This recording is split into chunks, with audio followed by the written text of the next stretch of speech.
Oh dear God! It's the first announcement. I was not expecting this. Empathy. Oh, hilarity. This guy. Strength. Gorilla. Studio Gobo. No kidding. Hey, neat costume. I gotta get me one of those. Ooh, sandwich. Sorry, gotta go. Who is that? They opened with this. Is Aloy, an amazing video game lead. Wow, it looks pretty. Through the valley. Don't worry, I'll bring it down. This is gonna be fun. Yeah, right in the eye. And cut fire attack. A lonely hero, hunting machines all by herself. Hello, I have friends, you know. Let's do this. There's Varl. A friendly hero, hunting with her past. That's a really gorgeous Lego game. Hey, whose side are you on? Exploring, Wow, what is this place? collecting all the shiny things, Woo, money. and making a home.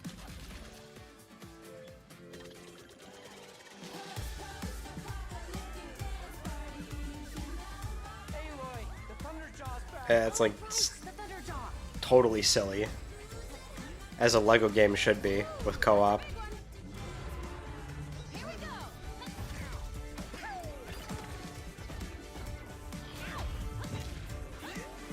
Down you go.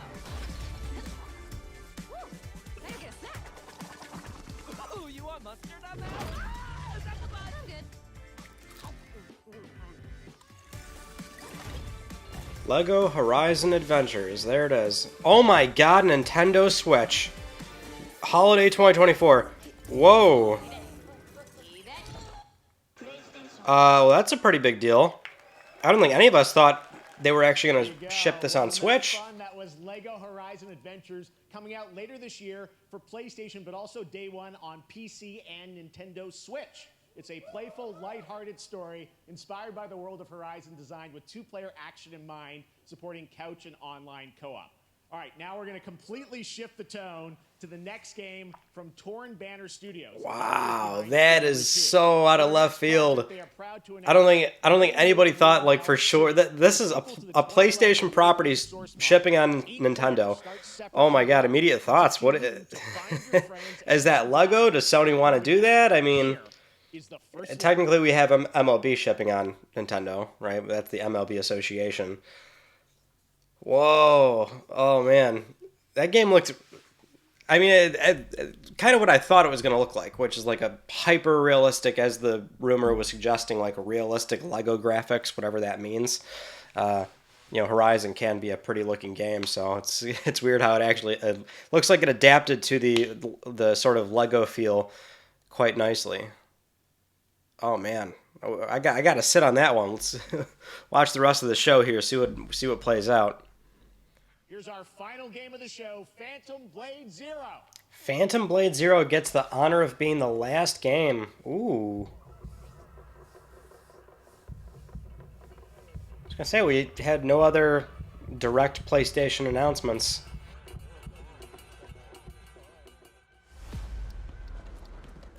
How many days do I have left?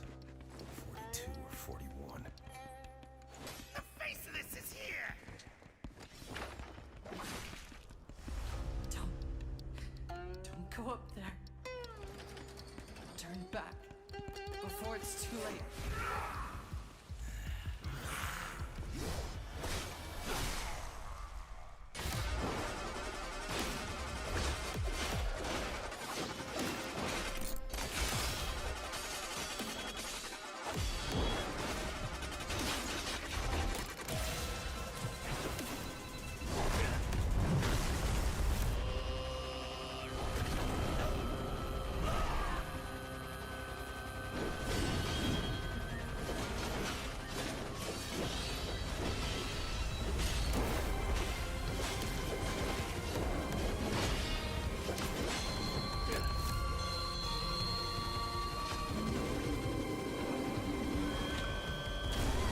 You know, it presents very well, but it's interesting that I've seen a lot of people lately say like, oh, another Souls-like, and they kind of roll their eyes, but I don't know. It looks good. Phantom Blade Zero. World Tour demo. Okay, Summer Games Fest. Oh, that's the hands-on experience, and then it's going to be at China Joy as well. That looks so good. Full demo that media will be playing this weekend, so you'll hear much more about that. And that's going to do it for our Summer Game Fest live show. Thanks to Joy for joining us.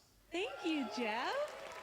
Thank you, Geoff. Amazing time. What a ride. Happy Summer Game Fest. All right, that's a wrap for Summer Game Fest. Yeah, that was all right. Nothing too crazy in there, but as I always say with these live streams, doesn't matter if it's a State of Play, a Direct, Xbox Game Showcase, or the Geoff Keighly shows. I just like watching and seeing video games. I know some people just can't seem to understand that concept with me.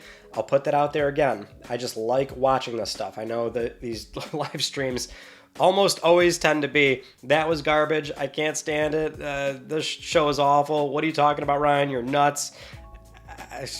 Look, to me it sounds like pandering to somehow join that hive mind. I just like watching these things generally. With that little mini rant out of the way, I guess we can say there wasn't many PlayStation announcements. I mean, we've seen that before they do run the gamut. Sony's brought a handful of things to a Geoff Keighly live stream, but with that out of the way, that's more or less the dust settling. I don't anticipate we're going to see much else from this point on. Well, we do have the China Joy thing coming, so we'll have some China Hero projects that are going to be showcased fairly soon. That being Lost Soul Side, and now also Phantom Blade Zero. Oh look, Greg Rice just showed up on the live stream. But yeah, so the Horizon Lego Adventures game, Lego Horizon Adventures. So sitting on it a bit more, so the Studio Gobo thing, yeah, that was announced not a while ago. I don't know, it was like a year ago or something, but they like made this big announcement, not even a big announcement, it was like on Twitter or something, that they were going to be a support studio for Guerrilla, or they locked in some sort of code development agreement. I think at the time, a lot of the speculation just sort of wasn't even there, because it kind of just came and went. It was like, oh, okay, a support studio, because that's so common nowadays in the AAA gaming space. AAA gaming space, you're going to outsource a lot of stuff to all these other studios. So we didn't necessarily know at the time that actually was going to lead to this sort of larger code development role on this random Lego game that, again, seemingly came out of nowhere. We've had all these Horizon rumors, and you know, just right out of the gate, we had this other new project come out of nowhere, and that was the one that got announced. Not the Horizon in-house multiplayer game, not the supposed Zero Dawn remake, or the NCSoft MMO, which, I mean, that wasn't going to get announced anytime soon anyway, or Horizon 3 proper, which is also further away, clearly, but still. So yeah, I mean, the big takeaway here is shipping on Nintendo Switch. So it's only been another hour and 45 minutes since that original announcement for me. I'm still kind of like feeling the same, where it's like maybe a more of a licensing thing, although it's funny because we just had this Tuesday video looking at why PlayStation 5 is so successful without true exclusivity, right? Because nowadays it means a different thing, which is simply not shipping on the other guy, right? The console business and PC, they're two fairly different audiences, or they're different enough to where it's simply not impeding on this growth or trajectory for PlayStation 5 as a more traditional console platform.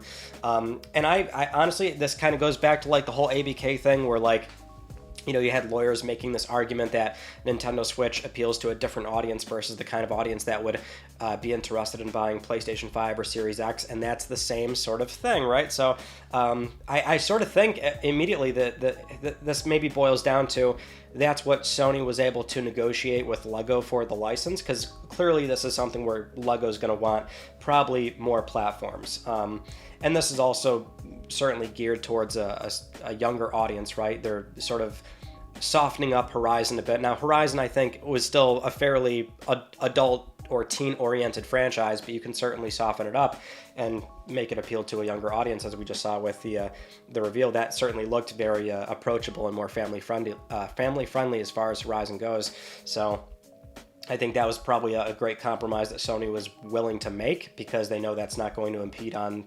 PlayStation 5. Is, hey, ship this this game on Nintendo Switch, and if anything, it adds more awareness to the IP. It's going to reach a new audience. So day and date for Switch, PC, PlayStation 5. It's also a co-op game, so you would imagine there's going to be cross-platform play with that as well, which it'll be online, and also couch co-op, which I love having couch co-op. And it was a very pretty looking game. I've already like rewatched the trailer a few other times during the event for the announcements that I just didn't care too much for. It's a very pretty looking game. It's and that's the ironic thing for me. Like, there's so many Horizon projects. I do love the franchise a lot, but I'm realistically not too interested in the in-house multiplayer one or the NCSoft MMO.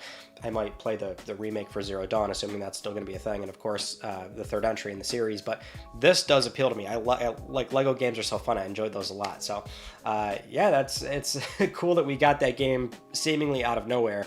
Other Summer Game Fest announcements that stuck out to me for those interested, the Blumhouse game showcase, or really little small mashup of games that they're going to be publishing. That was like really cool to have that properly debut. We saw that was going to get announced. Well, earlier in the week, Geoff Keighly confirmed that Blumhouse games would show up there, so it was cool to get that proper reveal. And also, like, on the flip side, having Innersloth basically also announce a publishing label. Well, not quite a publishing label, more of a game fund is how they were sort of, that's what they were implying, but it's cool that their trailer sort of showcased immediately, hey, we had a really successful indie game, we're going to use all that money and fund some other projects. I always love cool little initiatives and things like that. Alan Wake 2 getting a disc print. I understand the real news here for many people is the DLC announcement and the showcase and seeing the characters, and like Jesse Faden, I think, was super cool to see that too. So don't get me wrong, that was exciting, but immediately when Sam Lake is on that stage and he's like, I saw all these fans with the Remedy games on there, I knew it. I knew where he was going with that. I'm like, this is why you wait. That game was going to get a disc print. That was a mistake not shipping that game on disc. Although I just saw the I guess the news about the press release where it's going to be similar to like a Baldur's Gate 3. It's considered probably, I think, lower volume because it's like an $80 physical disc print. So we're seeing more of that as well, which is also interesting, I guess, how if you want a disc print, you're typically going to be spending more money nowadays for certain limited releases. But there was that. Valorant coming to PS5 I thought was also noteworthy, if only because, gosh, I mean...